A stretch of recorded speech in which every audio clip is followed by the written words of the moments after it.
a delay. When I speak, it's taking a while to respond. All right, ladies and gentlemen, we have Sir Keith Anthony on alongside with Mr. Bannon. Is it? Sorry, David Barron. Barron. Barron. Yes, David Barron. All right, folks, and Keith Anthony. Is that you? Yes, it is. You can hear me, can you? Yes, I can hear you. Oh, All great. right. Okay, great. Let me see if I can get your images on the camera here. All right, so you guys are there. All right. Okay. All right. Okay. So, Keith, I know you have a special guest this morning, and all your guests are super special, and today is no different. Ladies and gentlemen, Keith Anthony, take it away, Keith. Thank you, Ruler. And I just want to check, is my sound okay, Ruler? Because I haven't turned my camera on yet. Yes, it is. It is. All right. So if the sound's okay, I'll risk putting on my camera. And there's my camera, and that's not okay. Let's have a little adjustment there. All right, you're good there to go. All right, David, welcome to the show. David Barron, another hypnotherapist, and this is going to be a very good show because I think we've got some special topics. I'm not quite sure what you want to cover yet, Well, David. But first of all, could you give us a little bit of your background? Certainly. I have been doing hypnosis for about 20 years. And you should probably also mention that I have written under the name of Dantalian Jones. And probably Dantalian Jones is a lot more famous, or at least infamous, than I am. A lot of the topics I've written under that name have to do with, let's just call it intense influence, mind control, persuasion, even manipulation, and things along that line. So it was, I have some, I won't say a lot of experience in it, but I've done plenty of research and some personal applications in that area. Most of what I do, though, one-on-one with people, is just helping them make, meaningful change in their lives that they want. Mm-hmm. So you're using manipulation in the best possible way. I think we should add that very quickly. All manipulation, yes. All manipulation means is to move something with intention, and not with malice, but with intention. And so, yes, best possible way possible. And that's wonderful, because I know that a lot of people are very suspicious of hypnotists, and when we say, I often find when I say to somebody, I'm a hypnotist, they immediately cover their eyes, don't look at my eyes. And it's not about the eyes, is it? Right. It's just, it's my voice and following instructions. All I really tell people is, the only thing hypnosis really is how your attention is directed. And as a hypnotist, the only thing I do is tell you what to pay attention to. And it's amazing what can be done just by paying attention to the right things. And we can all be powerful, can't we? But just by starting to think about what is it we're doing, how are we using our voice, and how are we using our body language, and we can all be influential. This is what politicians do, isn't it? They're being mindful about what it is they're doing, aren't they? It is difficult for me to believe, at least in the United States, that a specifically powerful politician, one who has been in civil service for a long time, has not sat down and seriously studied neurolinguistic programming, influence, had a couple of coaches that tell him how to perform and act. It's almost impossible to find someone who is at a high level of political awareness and achievement and not have that experience. Now, we've got about an hour to go on this show. Is there any particular topic that you excited by that you would like to cover during this hour? Well, I don't know. We can cover a whole lot. One of the things that is, I think, would be interesting, that a lot of people would find interesting, is more recently what I've sort of have fallen into is we get these telephone scams in the United States. Our cell phone rings and it's a recorded message that says it's the Internal Revenue Service trying to collect. Hmm. And you have to call a number. And so you call the number and someone with a Indian accent from East Asian accent starts to tell you that his name's John Smith from the IRS. And that what they're attempting to do is frighten you into giving them money, saying that they're collecting on a debt. Hmm. And if you go on YouTube, for example, and you listen to a bunch and you search IRS scammers, you'll find a lot of people have recorded those and played with them, tried to frustrate the scammer and things like this. And I decided to do something different.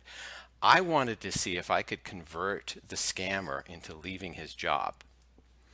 Yes. And how this whole thing came about, first of all, is I got one of those calls and it did frighten me initially, but I got very suspicious and I was on this call for about an hour until I realized that this person was just trying to scam me.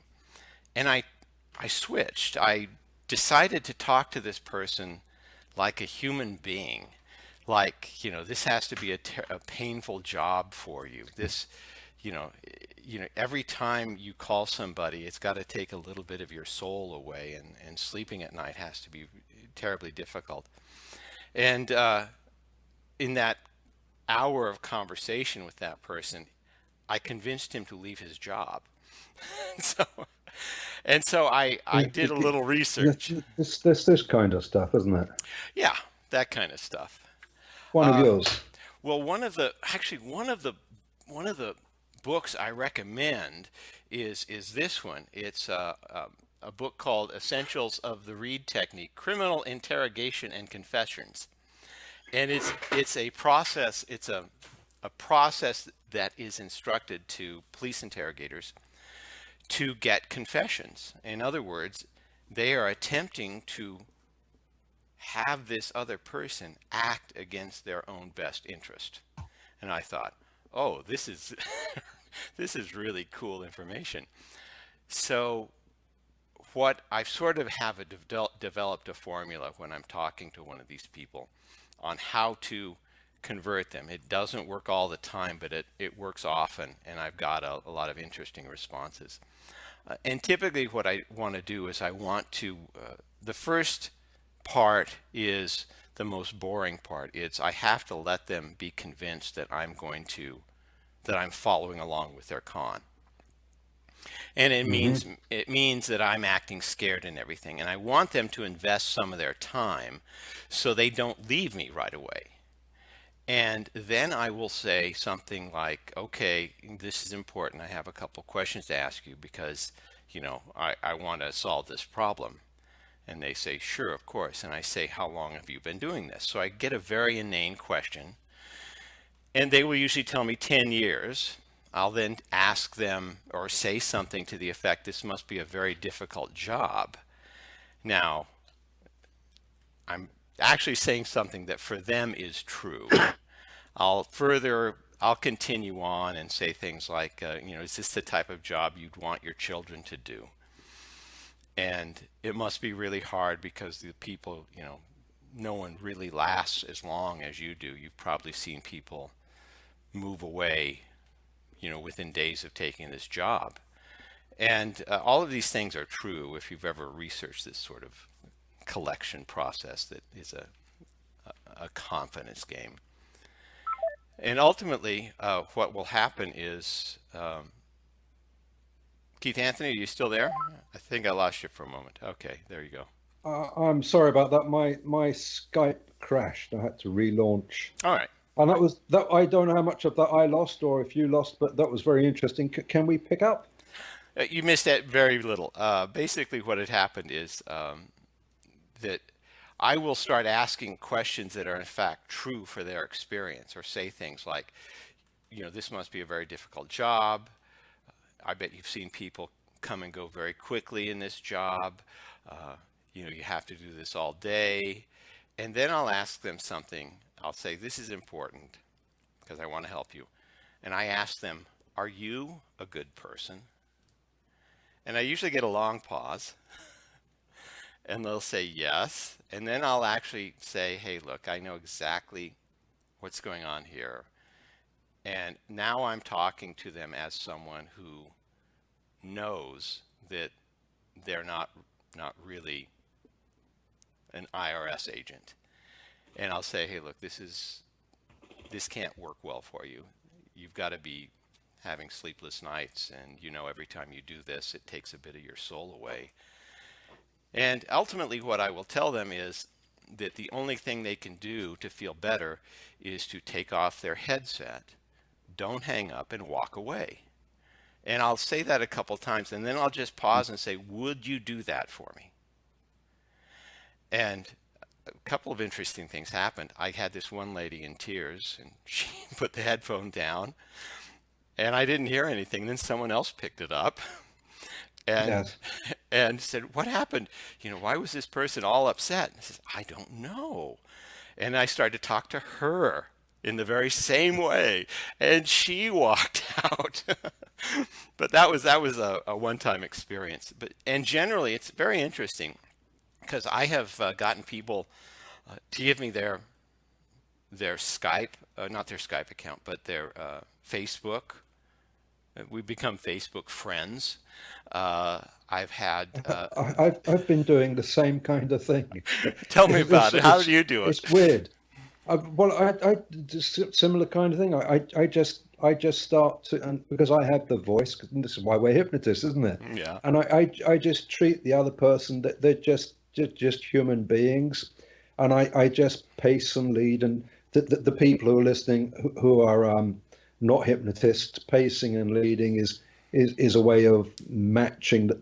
Putting it very simply, you're just getting into the rhythm of the other person, and you just treat them like that. You know how you talk to your friends and you get into the rhythm of your friend, and it becomes very easy. And as soon as a person comes on, I just say to myself, this is a friend on the other end. Right. And we don't have any trouble talking to our friends, do we? But you know how it is when you have to speak to somebody that you don't know, like you have to talk to somebody about it, but you get frightened, don't you? And you don't Right. want to pick up the phone. But when I talk to people, I just say, this is a friend I'm talking to, so I have no fear about picking up the phone. So when I pick up the phone, when the other person on the other end picks up, they don't know who they're going to be speaking to. But because I've got this tone in my voice that I probably got now, because I'm smiling. And as soon as I deliberately started smiling there, my tone changed, and probably everybody heard it.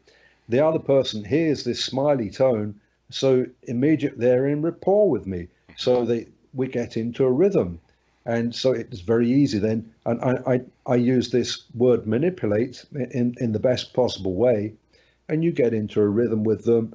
And it's very easy to begin to steer the conversation, isn't it? Yeah. To get to change the behavior of the other person. And I'm but I want to hand back to you, because the interview is not about me. It's about you, David. And Well, what you're saying is much more interesting. David, well, David, yes. let me inject this question though. Sure. How do you know that this person or these persons aren't doing a reverse psychology on you? Well, for one thing, I will admit I have gotten people who are incredibly hard-nosed. They are not going to change, and one of them even just sort of dropped the whole pretense. He totally admitted this is a con, and he was eating a pizza at the time, telling me about, this is a bacon and pepperoni pizza he's eating, and he just kept saying, hey, you want me to leave? Give me money. But we started talking with each other just like we were in a conversation. And I can't convert, and I won't convert everybody.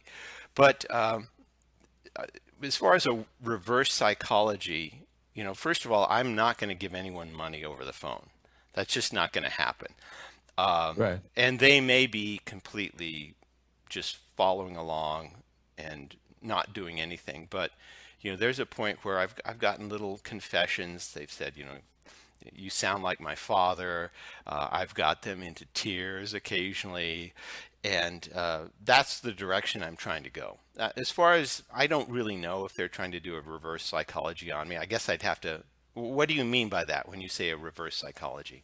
No, when you say that you think that you've actually convinced them to stop those things, they could at the same time Right. be doing, yeah, be saying, look, yes, I'm gonna be waiting, Right. gonna be going along with you, and for you to think that, hey, you've had them. Good, good. That's a good point. Well, for one thing, if they know I'm not going to give them money, their job is Right. to just hang up on me. That's it. I mean, that's their job. They're to go on to the next person. So I try and keep them on the line as much as possible, and I tell them, hey, look, I promise you, I'm not going to hang up on you, and you'll do the same for me. So I get a little reciprocity there. I suspect that maybe a few people that I've worked with just are on the line until the conversation's over. But I also try and stay on the line with them and waste their time and prevent other people from losing money for as much as possible. So up to an hour, I've gotten people, these scammers to change within about 15 minutes when I'm really impatient. But for the most part, it's just sort of a game. One quick thing there. When you say change, though, you do follow up to say whether or not these persons have changed, or it's just that instantaneous feedback you get from them that look, hey, they're not gonna bother hassle you for Right. trying to pay you off. No, I have not. I've not been able to follow up with two exceptions. One was a person who gave me his Facebook ID, and we became Facebook friends, and the other was a lady who I told her to call me, and she never left her job because she's 21 years old trying to take care of her ailing parents, and she would still call me up and we'd talk for a little while. So I know I don't really do follow up, but what I'm looking for in that moment is for them to demonstrate some emotion and some sense of conscience Got you. that Got they you. know they're doing the wrong thing. And as long as I can do that, I've touched something that no one else has. Keith. Yes, Ruler. Stay with us, Ruler, because there's three of us here. And pour me a coffee. Pour me a coffee, by the way, Ruler. I'm always here. It's just that sometimes I allow you, not allow, but you're following a particular process, and And you ask some really good questions sometimes, Yeah. Ruler, and that's great. But these people sometimes from these I like to talk to them sometimes because I realize that there's a backstory, and they have sick children and sick parents that they're just trying to Right. feed them, and it's not about choices sometimes, is it? They have no Exactly. choice. And I will say And- that to them. I'll say that, hey, look, I know you're working here because you need the money, and this is the only job you can find, and maybe a friend just told you about it. But working here is maybe getting you money, but it's taking away a piece of your soul every day you show up. let me see if I understand what he's saying. When he said working here, are these persons really and truly doing legal work, or are they trying to just rip people off? I mean, The ones I talk to are doing illegal work. They are in what are called boiler rooms, which is a bank of telephones. You can hear people in the background doing the same thing. They have their headphones on. A phone number comes up on their screen, and they have a script they're supposed to go by. It's usually done in Asia, India, the Philippines, areas like that, through voice over IP. And there's no way of really catching them, though there has been some prosecution. But no, it's totally illegal. They are simply trying to convince you to send them money under a pretense. so let me ask you this then. Wouldn't it behoove you to, at some point, point out to them that, look, you're going to turn on the FBI to these phone numbers and so forth, rather than, I don't understand that part of it. Right. I know one. I could Yeah, do go ahead. that. I could do that. But the truth of the matter is, prosecuting anything like that is really difficult. And first of all, there is so much distance as far as how to find them, because I don't know where they're located unless they tell me. that and that would also induce fear, threat, or anger, which would bring up defensiveness. And I don't want them Yeah. to be defensive. I want them to think that I am, a paternal figure, a caring person, someone who wants them to walk the right path in life, and to feel guilt for what they're doing. That's my goal, first of all. That's your goal. Yes. You- Can I ask where you are? Which country are you? When you I am in the United States. I am you in Oregon. I also have an office in another part of the country as well. wow, it seems like to me personally, if I know that somebody is trying to pull a fast one on me, and I am convinced, as you've said, that it is illegal, it's for me to get word to them that look, what you're doing is illegal, and I'm going to turn on the FBI Yes. to you guys. I agree with you; they're way over so, but at least they will think twice of trying to con somebody else. Right. And I would do that when you have enough information to actually turn them over. But they know that they are pretty much protected. we Go ahead. we need to remember, Ruler, as well. Sometimes these people in some of these boiler rooms, some of these people have a gun against their head, and some of them are actually chained to the tables. They have gangs keeping them in there. They're not doing it voluntarily. Some of them, I think that's some of them are true. getting paid a pittance for being in there. Most of You them wouldn't are there believe. because they just need the money and they're doing it out of desperation. Yes, they are. Some of them are working under appalling pressure and under appalling conditions, and some of them sometimes they're even children working in these places. Sometimes it's you don't begin to understand the scale of what's going on in some of these countries, Yeah. and it's really desperate. So this is why we have to have compassion for some of these people. With people in the Philippines, the reason companies go to the Philippines is because they know they can get away with paying Right. them virtually nothing. Right. Did you say compassion for? Did you say compassion for them? Right. I have a lot of compassion for them. Would I have compassion for people who are doing the illicit thing and trying to rip people off? Well, I wouldn't let have any me say something. Let me say something about that. First of all, what they are doing is absolutely wrong, and most of the people I talk with know it's wrong and feel bad about it. And I want to bring up that guilt. I want them to feel real remorse for what they're doing, and so that's my purpose when I'm talking with them. Right. Yeah. Right. Hmm. Yeah, well, I know that they feel guilty enough already. What I want to do is to let them know that I understand Right. what they're going through. I'm not sure that guilt is going to help them because they've already got the guilt. I want them, when I talk to people, I want them to understand that I know what they're going through, and I like to bring in more compassion. Right. I That. think compassion is more constructive than guilt. When they start They to have the feel guilt guilt, already. yeah, when you have them recognize the guilt that they feel, and then you follow it up with compassion, then they're much more motivated to follow your instructions. So they'll start to feel guilt. I know it's bad, and I'll say, hey, look, I know this is hard.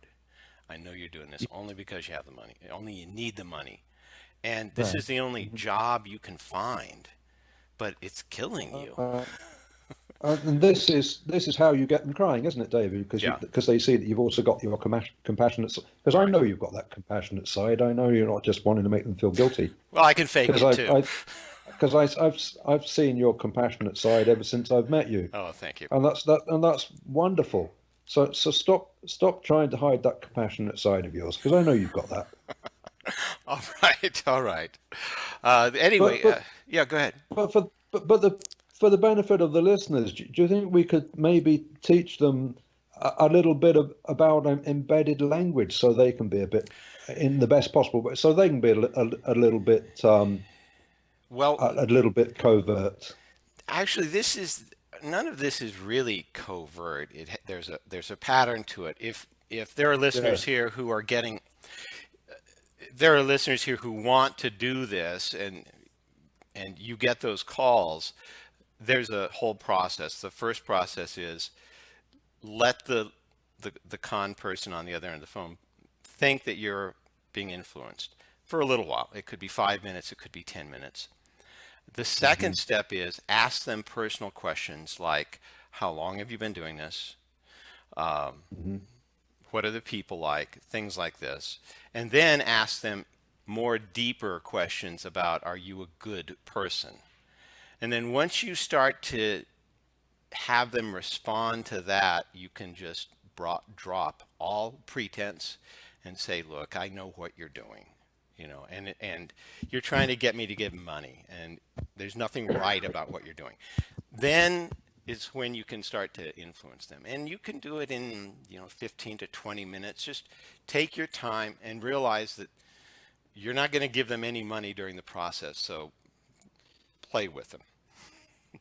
Yes, and there's one of the tricks of the covert game is questions, and by asking people questions, you show them that it's not an interrogation, but by asking people questions, you're showing them that you're interested in their favorite topic, which is them. Right. You take an interest in other people, then that gets on their side, because people like to talk about themselves, don't they? Yeah, and questions That's their help. favorite topic. Questions help direct their attention. I have a whole audio tape that it's called The Filters of Reality, that is basically about, how to get in a decent mood, which is pretty simple. When you're in a bad mood, you're asking these questions. Why is this happening to me? How crappy can this get? And those questions direct your attention to thinking of crappy things. If you And you have to change ask the better questions. right, the better questions are, what's great about this situation? How can I make this go positive? What will I learn from this in the future that will let me know I'm in the right place right now? You start asking those questions, seriously asking them and repeating them, they can get you really out of a bad mood pretty quickly. Yeah, so anyone who's listening, if you've got a shitty life, that's because you've been asking yourself bad questions, isn't it? I won't blame them for it. I will say you can get a better life by changing the questions you ask. That's right. Yeah. So yeah, absolutely.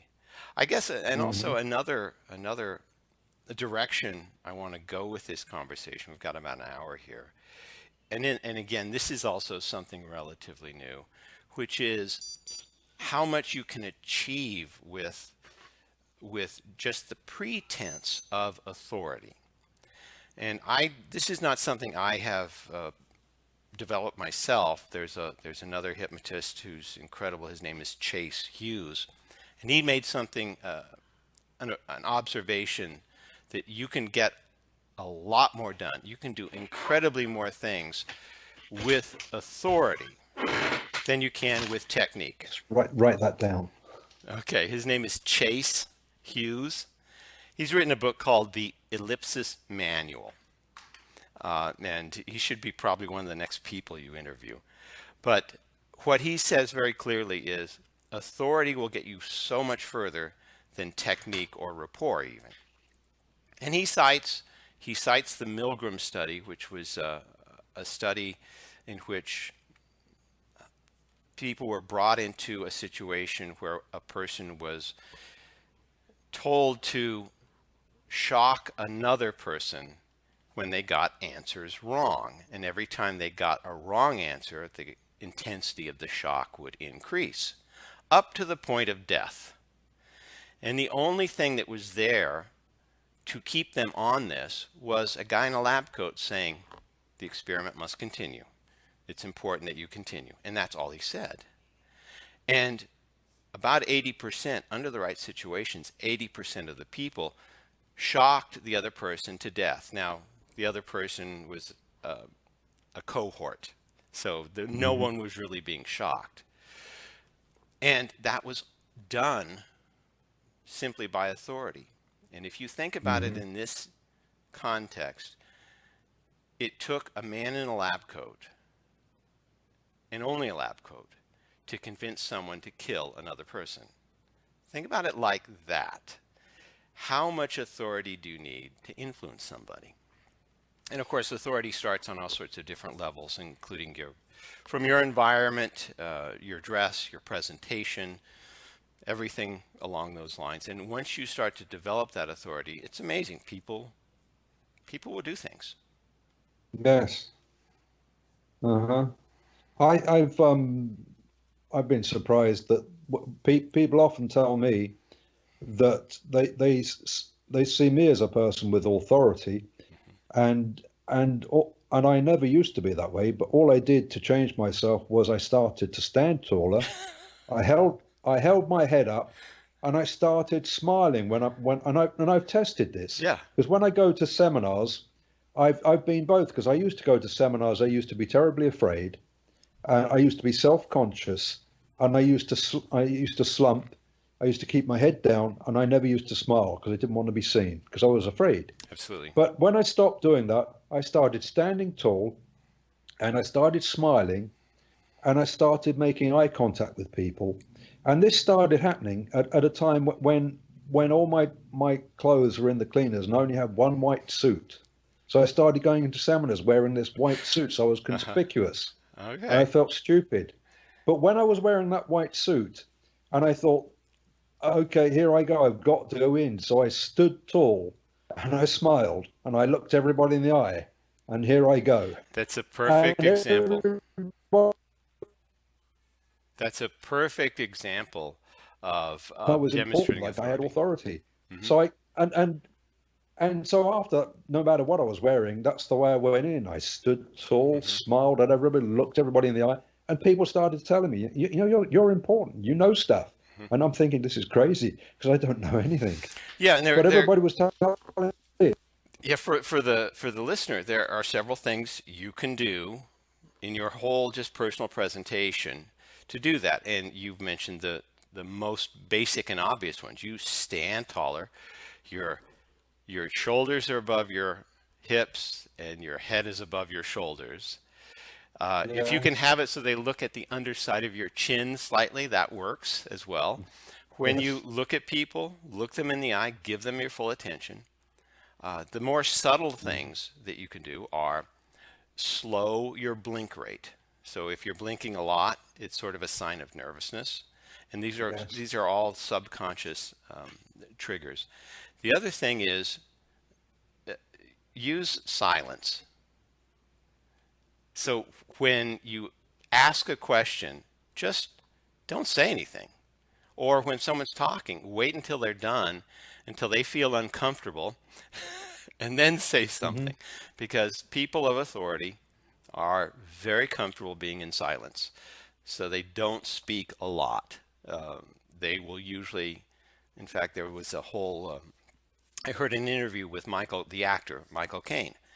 And he learned, he called it status. It really is authority, though. He called it status. People of really high status, they don't move much.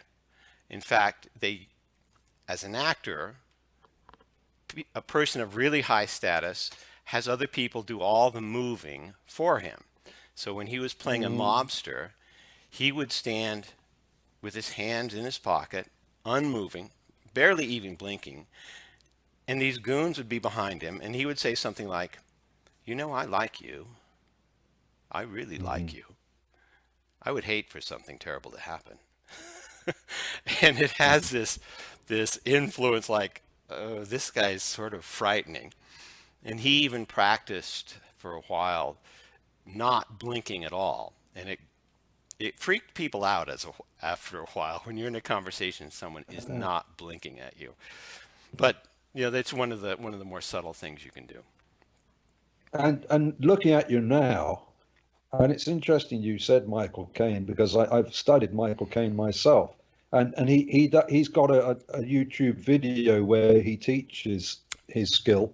Okay. And it's worth watching that video. And I looking at you now, I can see that I suspect you've studied that video. I have not. And but I want to. If you could share that with me, please do. I want to watch it. It's a masterclass that he does on YouTube where he teaches actors how to act and how to interact with the camera. and you do it very well. So I suspected that you may have studied it. And one of the other things that you were doing while you were talking, and you are doing anyway, the other thing that people with presence do is that we talk a lot slower than other people, and you do that, and that gives you presence. Because the people who are nervous talk very, very, very, very quickly, and because they're very excited, and they talk very, very quickly like that, and that takes away their status. Mm-hmm. So I talk or tend to talk a lot slower than other people, and that means that people have to draw in and pay attention because I'm making them hang on Right. for the next word, Right. and that gets their attention, and you do that, and you're nodding your head like that, which is a good thing to do too, and that gets attention, and so we do speak a lot slower than other people, Right. which draws people in. So, and that's a thing that Michael Caine does. He does talk a lot slower to make people pay attention. Right. I love Michael Caine. He's a great actor. Well, he's incredible. And so I'll have to see if I can find that video, and I'll have to watch it again myself now that I'm thinking about him. So, something you Because he mentioned. is a great actor. Something you mentioned about nodding the head, and I learned this when I was studying police interviews and interrogation, which is when a policeman is gathering information from a witness, he does not nod his head. He's trained to simply look at the person and not nod his head, because if he nods his head, some people will want to sort of continue on with the story and maybe fabricate something. But if he looks at them and just takes notes as he's doing it, and then say, is there anything else? Is there anything else? There's a tendency not to fabricate. So, and I nod my head a lot because I don't care if people are BSing me right off. I can usually figure that out in short order. But so that's something you mentioned I thought about. Yes. Well, I don't know if you want to go there. We don't have to if you don't want to, but there's about 20 minutes left now. Sure. I do know that on your website you've got some content, and it may tie in with what happened in Las Vegas, but you've got some MK Ultra content there. Did you want to go there? We don't have to. I'm happy to, yeah.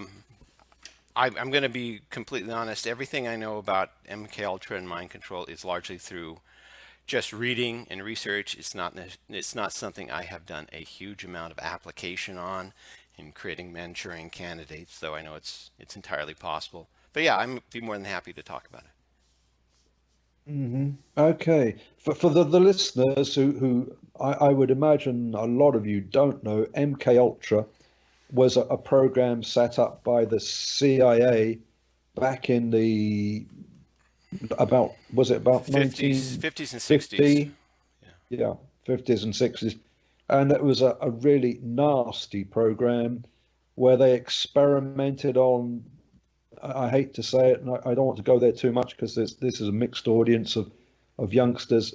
People as young as 3 years old were tortured. And I don't want to go there at all. But it was really nasty. The purpose of MK Ultra, one of the ones at least that is relevant to what we're talking about, one of the intents of MK Ultra was to see how much they could do actual mind control, and that includes creating like what's called a hypnotic courier, where a person will go into hypnosis, get a whole bunch of information, it'll be locked away in their memory. They won't even know they have it until they go across a border or see the right person, and the right person will put them into hypnosis, unlock the memory, and they'll deliver the information. And then they'll go away and not even know that they did it. That is one purpose, and that's entirely possible. Yes, and the other carry on. Sorry. Yeah, a courier essentially. Yeah. The other one of the other purposes is to see if they could manipulate somebody into doing an assassination, and George Estabrook was a hypnotist at, God, I think it was Colgate University, and he wrote that he could do that. He didn't say how he did it, but he did some research with the military, and he said that he could do it. And again, let's go back to who I was talking about earlier, Chase Hughes. He was very curious about what was possible there too, and on his own, completely independent researcher, no affiliation, government funding, he's done a series of tests in which he can, and I do believe it's possible, he can create an alternate personality in a person that is entirely separate from the host identity that will do things. Now, I don't know what degree he's tested it to, but it's happened, and he's a fairly ecological person, so he's going to make sure people are healthy, and they're doing it all for the right things. What he does is he creates an alternate personality that is referred to as a helper or an assistant. So it will be an alternate personality whose intent is to help always and benefit the host personality. So Yes. That's how he does it.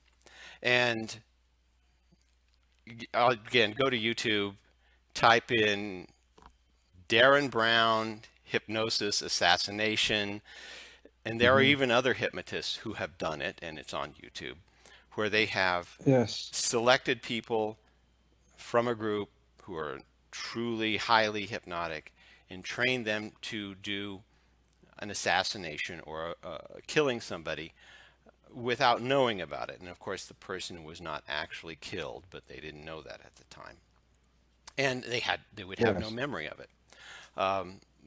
Darren Brown also did another thing called, I think it was called push, in which just using authority and social pressure influenced people to push someone off the ledge of a tall building. Yes. And it was frightening. 3 out of 4 of them actually pushed them off the building. This person off the building. Yes.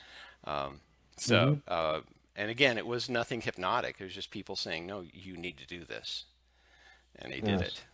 Yeah, and it only took about an hour and a half to train them through that. Can I assume that there was some kind of pillow at the bottom of the building to catch the Yeah, the guy was tethered, but that was an invisible harness he was wearing, and so when they were pushed, the person who pushed them off didn't know. They were being told, the only way we can accomplish what we need to do is you need to push this person off and make sure he dies. And so they consciously knew they were doing something, but the authority of the people around them, the fact that they were acting with consistency, they had done things earlier that were sort of hesitation, that were sort of leading up to that, just built consistency into their actions. So again, it goes back to the whole idea of authority. Yeah, we've had Tom Silver on this show, and he's actually done the shooter thing. I saw that. Yeah, and he's actually recently been talking about it on YouTube, that he's done that in after the shooting at Las Vegas. He's suspecting that shooter may have been under hypnosis, assuming that person, because there's a lot of controversy going on over the shooting in Las Vegas, because I've seen footage that suggests that there were multiple shooters, because I've heard it and seen lots of footage. There's something very funny going on in Las Vegas, but let's not talk about Las Vegas, because that's not what this show's about, I don't think. Sure. And because you're much more interesting than Las Vegas. Oh, hardly. I know. I think you are, and no disrespect meant to all the people in Las Vegas, because that terrible thing it was.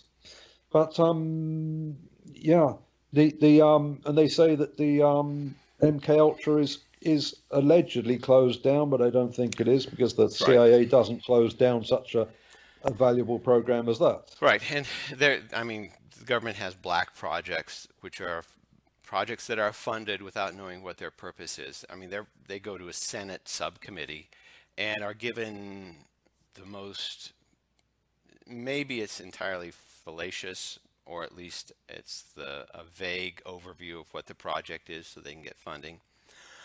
And personally, this is about governments. If there is a government who has the resources and doesn't do this, they're probably a pretty poor government. I mean, there are ethical reasons that you don't want a government to do it, but Yes. you also know that if you're doing, If they can, they will. yeah, and there's another government probably out there doing it if you don't. So Yes. it's it's a moral conflict, of course, but I can't think of a government with huge amounts of resources that wouldn't try at least something along this lines. Not necessarily to injure somebody, but to see how much they could, create a hypnotic courier or a hypnotic assassin. Yes. I thought you was going to say I can't think of a government with morals, which is what I would say. Well, governments don't have morals. They have rules. Well, they don't. I'm not sure they have. Well, in fact, I know they don't have morals. If they did, they wouldn't be dropping bombs on people. Right. No, they have laws and they have rules, and that's about it. Yes. If they had morals, they'd be dropping food and medicine on people. Yeah, true. And that'd be the end of all wars, wouldn't it? It's the logical step for me. It would solve the war on the planet immediately if there was one of me in every country in control, there would be the end of war. Yeah, but unfortunately, we humans have poorly evolved nervous systems. That we're still very, very much reptile at our base, and respond to threats and fear and everything that's happened in the United States and the UK and the European Union as far as leaning toward conservatism and even to fascism is a result of people creating and exploiting fear. And it's a simple tool. If you can exploit fear, if you can create an enemy, people are going to respond pretty drastically. And they certainly did it well here in the United States. Yes, I think the people respond too much. I think it's not so much fear as greed. Right. Well, but we're delving into politics now. Sure.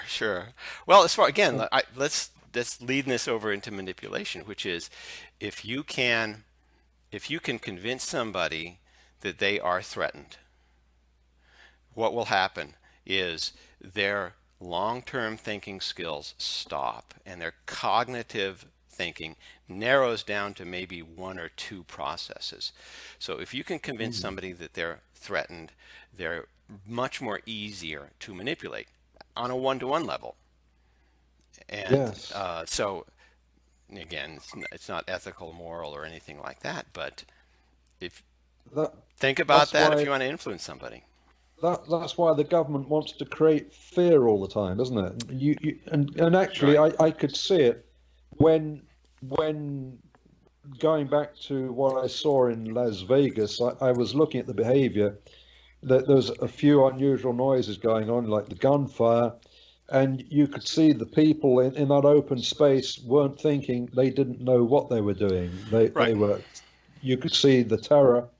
They had no idea what to do. They were just running about like lemmings, shall I say? Right. And it was a terrible thing to see. And I would suspect that if I was one of them, I would probably, gutsy guy that I am, I would probably have been doing exactly the same. Right. As anybody probably would. In that situation, that is when someone who, well, if people are in a fear state, and you take a position of authority, you simply tell someone what to do, they are questioning for direction and they are likely to take it.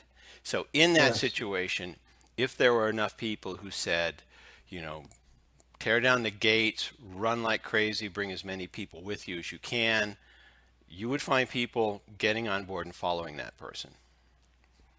Yeah. Well, I've been in that situation, and that didn't happen because I stopped to give first aid once to somebody in a busy street, and somebody had gone over the roof of a car, landed on his head, badly injured. There was traffic everywhere. So the first thing I did was to take control of the situation, and I commanded all the people to stop the traffic, so I could. And the people just wanted to drag the injured person out of the road for the benefit of the traffic, and I stopped them. They obeyed me there. I said, he's staying where he is.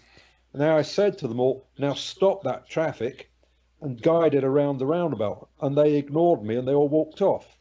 That left me in the road with the casualty, giving first aid with the wheel arches of vehicles going over my ankles, and I'm thinking, I'm at risk here because I'm going to get run over. But I was the gutsy one, I was on my own, Yeah. giving first aid to a person at this point who was dead, and I actually saved his life in the end. Yeah. I was on my own. Everybody else had fled. Yeah, so I tried to command the scene, and everybody ignored me and they ran off. If they were in sufficient enough shock, they would have probably followed your instructions. And again, I'm not going to. I don't know what the situation was like, so I couldn't comment more on that. Anyway. When I say run off, they didn't run off. They all stood around with their mobile phones filming me. I can imagine. And I'm lucky I didn't lose my ankles. Yeah. But we've got about 10 minutes left. Would you like to give your website, David?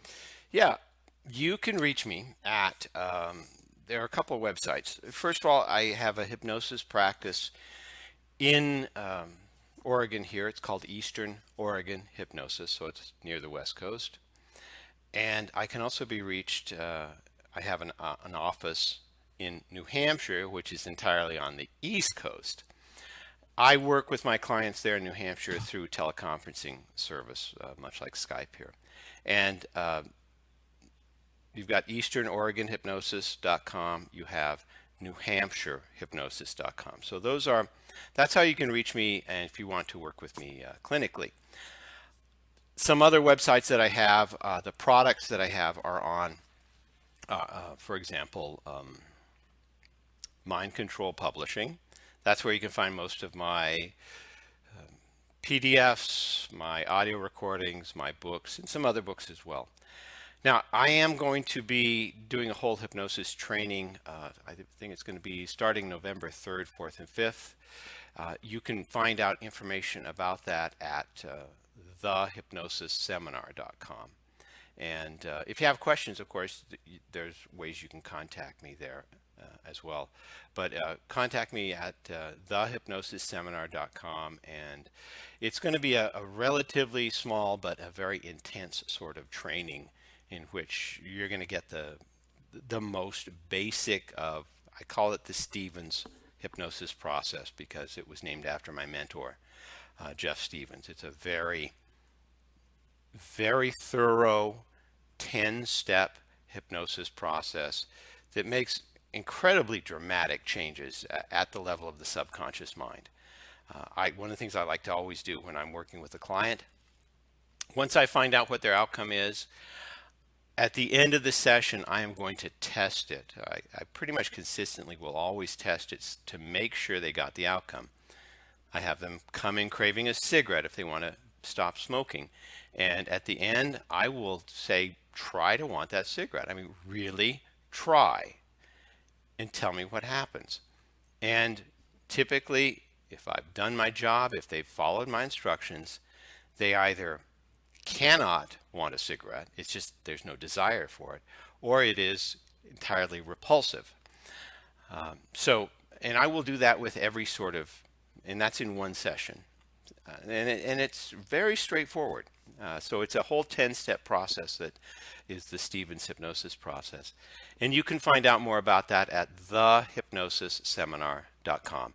And if you have any questions, don't hesitate, give me a call. I'll be happy to answer them for you. That's fabulous. And you've got a free product you're offering at the moment, haven't you? Oh, yes. How to self hallucinate. How to hallucinate. Yeah, for about 40 years or so, I've been meditating, and one of the things I like to do is just sort of experiment with my own awareness. And as I go to sleep at night, I started to notice that I could hallucinate things, and I realized I actually have developed it into a process that I can do fairly easily. And doing it with my eyes closed is how I did it first, and then I figured out how to do it with my eyes open. And I have this whole paper called How to Hallucinate that's on my, and it's free. It's on my website, mindcontrolpublishing.com. So you go there and you can download it and practice it yourself. And the benefit, people will ask, why would you want to know how to hallucinate? The answer to that is one of control. It's about being able to control your internal state, your internal perceptions to a degree far beyond anyone else. The more you have internal control, the more you can demonstrate that and affect control outside of yourself. So that's the reason. And that's a wonderful thing to do, because when you can start to demonstrate that control yourself, you can take control of your physiology and do incredible things with your physical well-being, can't you, David? Yeah, absolutely, absolutely. And that you are limitless. If you can decide what it is you want, you can start to bring it into reality. Absolutely. I'm the living proof. I'm the living proof of that. I've been doing that for the last 40 years. Yeah. You didn't know I was only 40, did you? I didn't know that. I wish. I wish. Yeah. Well, anyway, it has been really an awesome experience here working with you guys. Any last questions we can sort of talk about, Rula? I've been listening. One of the things you mentioned earlier, I think you said, question, just your delivery and your presentation. Have you worked with law enforcement in terms of helping them crafting ways as to how they can pull questions out of potential suspects and so forth? I haven't done that for the simple reason is there are people who are much more skilled, and that is all that they do. The criminal, the read technique is an entire seminar for a week long that police officers go through to learn this skill. And while I know it, I would love to do an interrogation. I think it'd be pretty fun. There are people who that's all they do is teach this to law enforcement. So it's not something I've done. Got you. Yeah. So Rula, how many books have you written? I know you said you. I think about 8, but I've also quit counting. Wow. Most of those are under Dantalian Jones, my alter ego, and I always like to say that Dantalian Jones is sort of a asshole. I mean, he was developed at a time when I was in a pretty dark space, and I focused all my attention on influence, manipulation, gaining power over others.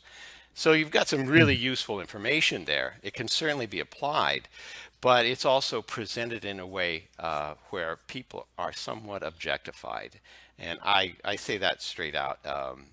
Just be aware of that. It's good information, but that's where my head was at the time. Gotcha. Have you worked with other people that we know? Any of our popular hypnotists? Honestly, I don't. Or anyone else? Well, I mean, my training, I got a lot of my training through Kenrick Cleveland. I did a lot of NLP training through Ross Jeffries. But the other people, I know of, like Mr. Silva, what was his name? Tom Silva? Tom Silva. I know of him. However, I haven't worked with him at all. Okay. Do you want to add anything in closing, Rula? No, when Mr. Barron mentioned hallucination, I remembered years ago when I had messed up my knee and I had surgery, and for the pain they gave me some kind of pain medication. But then up to a week after that, I was experiencing these hallucinating effects where I would be sitting on the sofa right? And the feeling I get is that the sofa is bouncing up and down with me and there. And it definitely was not happening. No, you said you can because the definition I'm seeing here is, it says what? Experience a seemingly real perception of something not actually present, Right. typically as a result of mental disorder or taking drugs. Now, why would one want to induce hallucination, as you put Well, it? first of all, you will know that it is not there. The reason that I teach it is to know that you can actually have that much control over your own mind, your brain, and your perception. It's not going to be something that's going to pop up spontaneously. It's actual a process, a mental process you have to go through to get to that point. So you're not going to be watching TV and all of a sudden see a ketchup bottle blocking your view, things like that. It would be something you have to actually practice to do. Right, right. Wow, wow, amazing. Keith, Yes. Well, we've gone past oh yeah, it's All right. 32 after that. past. 32 after the hour, and we're speaking with Mr. David Barron and Sir Keith Anthony, and this is quite an interesting segment here. We have it recorded, so it'll be up on the YouTube, it'll be on Facebook, it'll be on Dig, it'll be on Twitter, and so forth, so folks can follow up on it. I've recorded this segment by itself in exclusive of the entire show. Great. Yeah. Hey guys, Yeah. thank you so much. It's been a pleasure. I always like to sort of end something by reminding people because they're here, they're not somewhere else. And so they had to Right. sacrifice that in order to be here. And I just want to acknowledge that sacrifice. Yeah, and I would like in closing to say thank you to all of our Dantalian donors, of course, for coming. Thank you for coming. Thank you to all of our regular listeners who are here. We couldn't be here without you. Thank you to all of our new listeners, because I know there are a lot of new listeners who will be here today that I've invited, including one of my nearby neighbours, Stahl, lovely Indian chap that I met at the bus stop at the weekend with his lovely wife.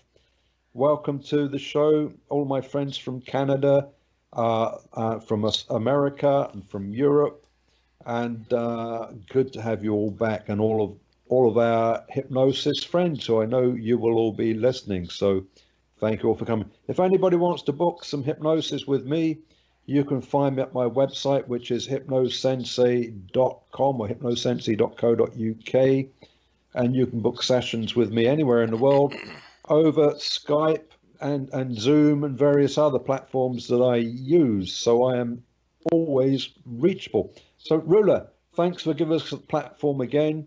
I'm not sure who I'm going to have on next week, but I'm sure I'm going to try and find somebody. Thank you, Rula. Yeah,